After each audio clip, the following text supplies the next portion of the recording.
a empezar.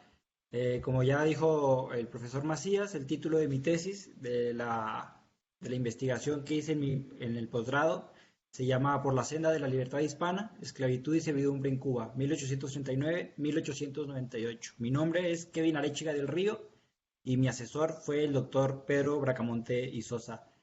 Voy a proceder a exponer, primero hablándoles un poco de mis motivaciones, de mi inspiración, por qué decidí estudiar este tema. Después vamos a repasar brevemente las preguntas que guiaron mi investigación para después pasar al capitulado y voy a terminar con las conclusiones a las que yo llegué en mi tesis, un poco reflexionando sobre la importancia del pensamiento y también sobre la pertinencia de mi tesis, sobre todo para países como Cuba.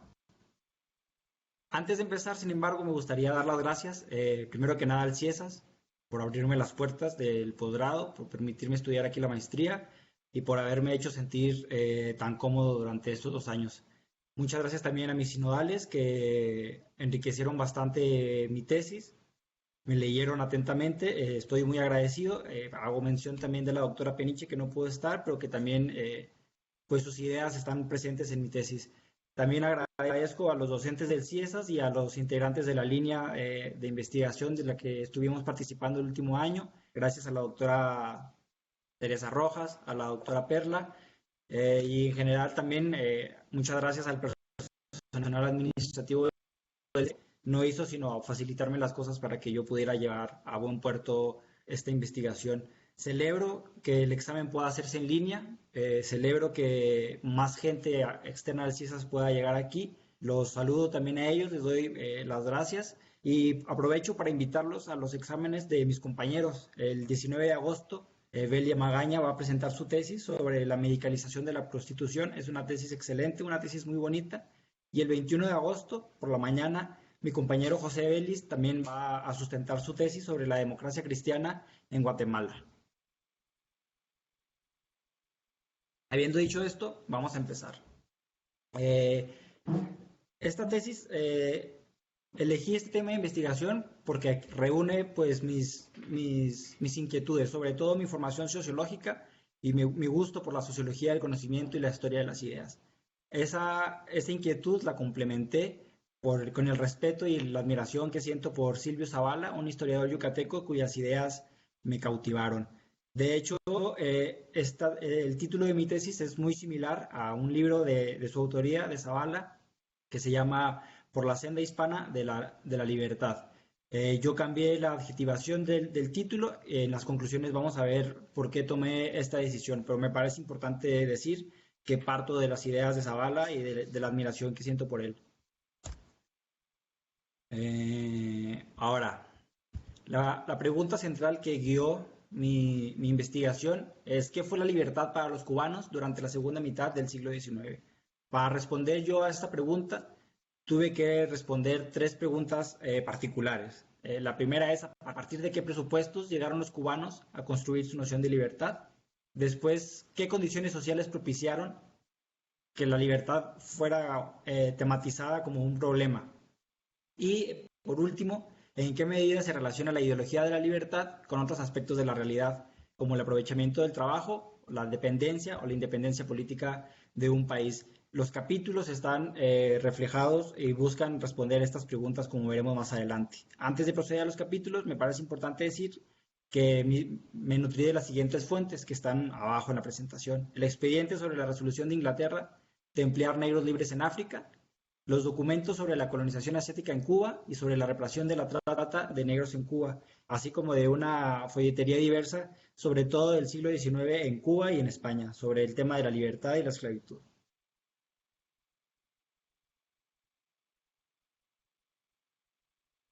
En mi capítulo 1 busco responder a la pregunta de los presupuestos que guiaron esta discusión en el siglo XIX, es decir, que me remonto al siglo XVI y hago un recuento sobre las ideas que tuvieron los españoles en el siglo XVI sobre la naturaleza del hombre americano. Lo que yo busco hacer aquí es caracterizar primero el Renacimiento español y dar cuenta cómo los conquistadores y los conquistadores, a partir de ese Renacimiento español, se enfrentaron a la realidad del Nuevo Mundo. Este capítulo es muy interesante porque el Renacimiento español se cuestiona a sí mismo, es decir, no solo los conquistadores llegaron al Nuevo Mundo a imponer sus ideas o a buscar imponerlas, sino que otros pensadores de Europa cuestionaron el proceder mismo hispano y de la corona. En este sentido, revisto las reelecciones de Francisco de Vitoria, la famosa controversia de Juan Ginés de Sepúlveda y Fray Bartolomé de las Casas, y la historia natural y moral de los indios de José de Acosta. En este capítulo llego al siguiente balance. Primero, que se llegó a un consenso más o menos de lo que era el descubrimiento y la conquista. Se llegó al consenso de que los españoles descubrieron América y también se vedó del lenguaje oficial la palabra conquista por lo que denotaba. Al contrario, en lugar del término conquista y en lugar de justificar la dominación hispana del Nuevo Mundo por la superioridad de los españoles, fueron la fe, la comunicación del derecho de gentes y el derecho natural, los nuevos valores que justificaron la penetración europea en América. Además, estas discusiones se materializaron en legislación. Es una legislación que prohibió que los indios fueran esclavizados, pero que al mismo tiempo permitió, legitimó la compulsión para el trabajo de los indios. Y termino este capítulo un poco espejeando, volteando a ver a Cuba, en el sentido de que en Nueva España y en Perú esta ideología arraigó fuertemente la idea de que los indios debían ser obligados a trabajar para los españoles. En la Nueva España y en Perú había ya civilizaciones más o menos grandes con fuerza de trabajo organizada que fue aprovechado por la civilización hispana. Sin embargo, este no fue el caso de Cuba, pues en el Caribe los indios prácticamente se extinguieron. Entonces tuvieron que recurrir a nuevas formas, a formas novedosas de abastecimiento de trabajo y también de cómo justificar ese abastecimiento de trabajo. De esta manera, llego al capítulo 2, dando cuenta de los primeros años de la presencia hispana en el Caribe. Como podemos ver en el mapa de la izquierda, fue a partir de la española que surgieron las primeras expediciones de exploración, colonización y conquista a Puerto Rico, a Cuba y a Jamaica. Y como podemos ver también, pasaron más o menos 20 años para que los hispanos se atrevieran a salir de la española y empezaran a colonizar el resto del Caribe. Del lado derecho vemos cómo se llevó a cabo la colonización de Cuba con 3 expediciones. Y bueno, en este proceso no solo se prohibió la esclavitud de los indios, que sin importar que se resistieran o no a la dominación hispana, sino que también se permitió la encomienda, se institucionalizó. Después, en los siglos XVII y XVIII, perdón, el resto de las potencias europeas empezaron a tener presencia en el Caribe. Francia, Gran Bretaña, Holanda y Portugal. Primero a manera de piratería, a manera de corsarismo y después lograron establecer colonias. Es importante decir que de Cuba también salieron las principales expediciones de colonización y conquista hacia el Nuevo Mundo, hacia tierra firme. ¿Eso qué quiere decir? Que Cuba perdió su interés porque las riquezas de tierra firme eran más grandes. Aún así, Cuba adquirió una gran importancia debido al sistema de flotas, es decir, periódicamente las riquezas del Nuevo Mundo que iban con dirección a España pasaban por Cuba. Cuba en este momento se basaba sobre todo económicamente en la ganadería y el tabaco. Y los esclavos que había no se concentraban en una sola actividad económica, es decir, hacían ganadería y tabaco, pero también estaban dedicados a la construcción, a los servicios personales y a una más o menos diversa gama de ocupaciones. Hacia finales del siglo XVIII pasan 2 cosas. 1, la Ilustración y 2, el ascenso de los Borbones a la corona española. En este contexto es que los asentamientos coloniales de las potencias europeas se consolidan. El ejemplo yo creo que más importante es el de Santo Domingo o Saint-Domingue, que es la parte francesa de Haití, de lo que hoy conocemos como Haití. El sistema de asientos de esclavos se consolida en detrimento de las licencias para traer esclavos al Nuevo Mundo, y el azúcar en las colonias primero del resto de Europa y luego de España se impone sobre otro tipo de producción tropical como el tabaco. De esta manera llegamos a la Ilustración. Yo me centro sobre todo en las consecuencias políticas que tuvo la Ilustración. Primero, de mano de Kant, doy cuenta de más o menos qué se trataba la Ilustración, cuáles eran sus principales postulados, y luego lo anclo a lo que pasó en Estados Unidos, es decir, la independencia de las 13 colonias, la Revolución Francesa y la independencia de Haití. La independencia de Haití tiene mucha importancia para el tema cubano, al menos por dos motivos. Primero, porque era impensable que los negros tomaran las riendas de un país, y menos de una colonia. Y segundo, porque Haití hasta ese momento era el principal productor de azúcar en el mundo. Cuba llegaría al relevo. En España también hubo ilustración y por eso es que me centro en las Cortes de Cádiz. En las Cortes de Cádiz yo puedo dar cuenta de las perspectivas ilustradas que abogaron en contra y a favor de la esclavitud.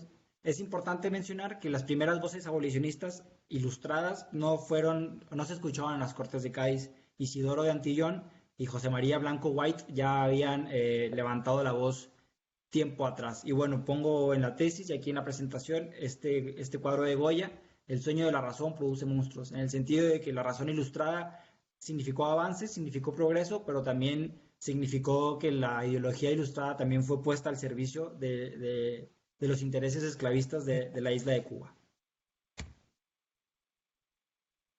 En las Cortes de Cádiz se llegó al acuerdo, más o menos, sí, bueno, se llegó al acuerdo de que Cuba sacrificó su independencia política, su libertad política, pero para tener la libertad comercial y para poder importar negros. En este contexto, muchas de las colonias del Nuevo Mundo pues se emanciparon de la corona española. El caso de México es tal vez de los más importantes.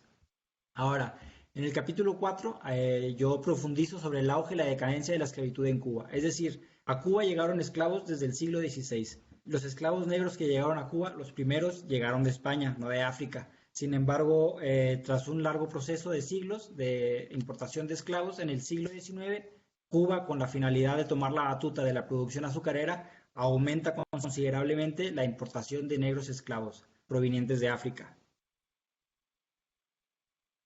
Sin embargo, España se vio obligada por las condiciones sociopolíticas internas y externas a firmar con la corona inglesa, con la corona británica, en 1817 y en 1835 el cese de tráfico de esclavos. Esto, pues, significó un problema político y económico para España.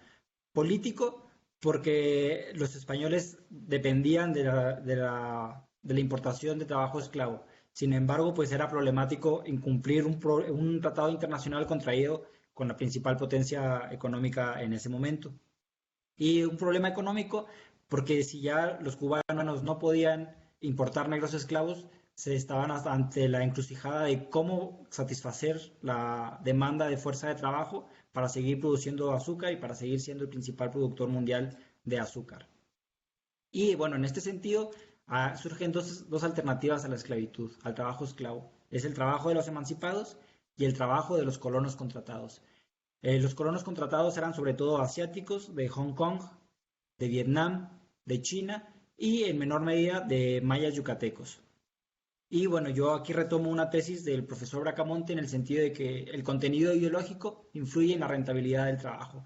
Lo que los cubanos pensaban sobre los asiáticos influía al final de cuentas en la tasa de ganancia de los hacendados. Y vamos a revisar en este sentido también los reglamentos y los regímenes de trabajo de trabajo esclavo y de trabajo libre.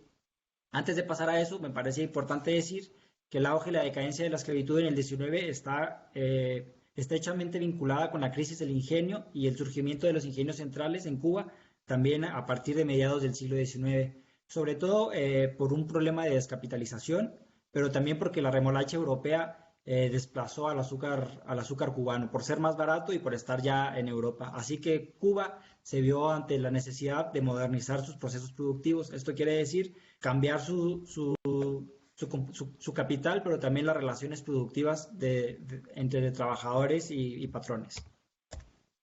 Aquí podemos ver la comparación de los reglamentos de trabajo de los negros esclavos a la izquierda, desde 1840, y de los colonos asiáticos de la década de 1860. Este reglamento de asiáticos se hizo extensivo también para los mayas yucatecos. Y bueno, podemos ver en la primera columna, por ejemplo, una similitud en el sentido de que los amos o los patrones permitían o prohibían a sus trabajadores salir de la finca. Es decir, los trabajadores solo podían salir de la finca con permiso expreso de sus patrones. De la misma manera, los patrones ejercían gran influencia extraeconómica, ejercían presión sobre la vida privada de sus trabajadores. Para los esclavos, fomentando matrimonios, y para los colonos asiáticos, consintiendo o prohibiendo que se casaran. Así como influían en el régimen de vida, también el régimen de trabajo era bastante similar. Por ejemplo, los negros esclavos tenían que trabajar hasta 16 horas durante la zafra.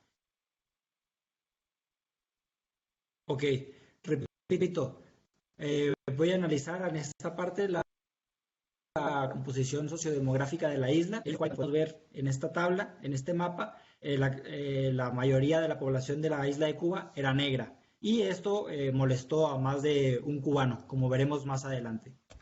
En 1862, tras el recurso de los colonos asiáticos, la composición sociodemográfica de la isla se complejizó.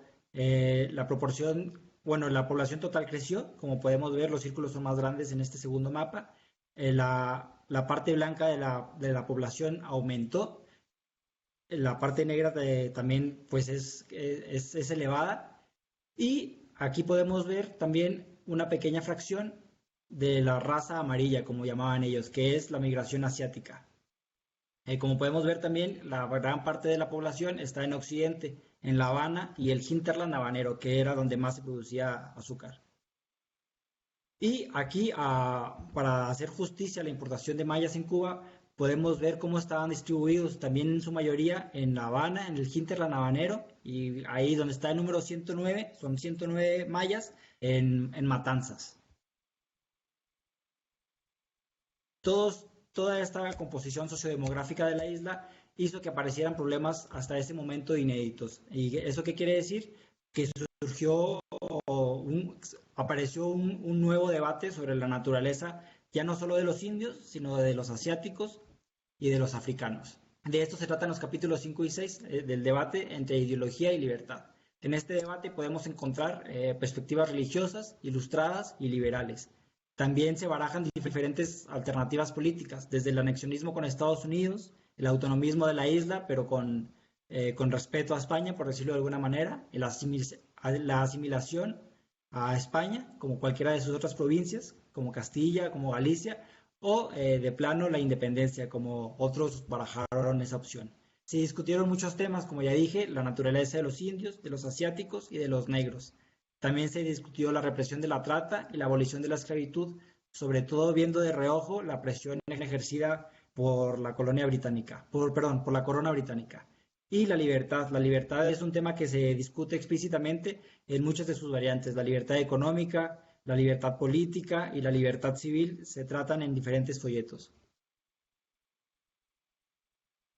Este debate de 1839 hasta el 98 atraviesa también diferentes acontecimientos.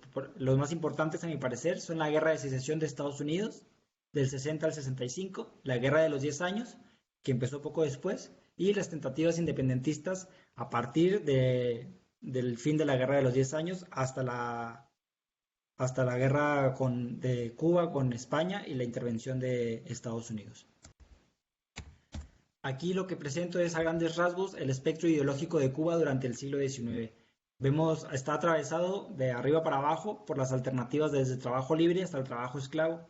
Horizontalmente, el espectro político está atravesado por las perspectivas políticas que se barajan, desde la independencia política a la izquierda hasta la monarquía española a la derecha. Voy a detenerme nada más en Antonio Saco, quien estaba a favor de permanecer en la monarquía española y que no quería trabajo esclavo. Sin embargo, no está hasta arriba en el trabajo libre porque él en realidad no quería abolir el trabajo esclavo, sino que quería parar el flujo migratorio de negros, como a continuación veremos. En el extremo opuesto está Gaspar Betancourt, mejor conocido como el lugareño, quien desde el exilio pugnaba no por la independencia política, sino por la anexión hacia Estados Unidos, pero siempre con la intención de mantener a sus esclavos. Y bueno, aquí vamos a ver algunos de los ejemplos que yo considero más representativos de este debate.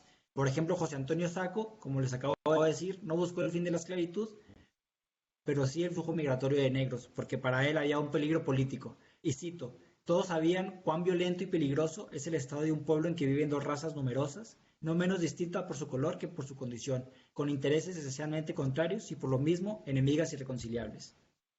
Entonces, bueno, él quería el fin del flujo migratorio, pero no el fin de la esclavitud. Pablo Pascual, 10 años después, en el 48, en el contexto de la guerra de castas, recomendó la importación de mayas yucatecos. Para él, como dice ahí en las negritas, los mayas gozaban con suprema dicha de su libertad, pero ¿cómo? Entre el sueño y la embriaguez. Es decir, ellos disfrutaban su libertad embriagándose. Sin embargo, los mayas que, además de trabajar por sueldos baratos y trabajar de sol a sol, estaban endeudados. Los endeudados eran en realidad, y aún en su intención, esclavos de la tierra, lo que nos recuerda un poco el libro de la doctora Romana Falcón. José Ferrer de Couto, en el 64, viendo la abolición inminente de la esclavitud en las colonias en Estados Unidos por la guerra de secesión, intentó dar un giro conceptual al trabajo forzoso en 1864.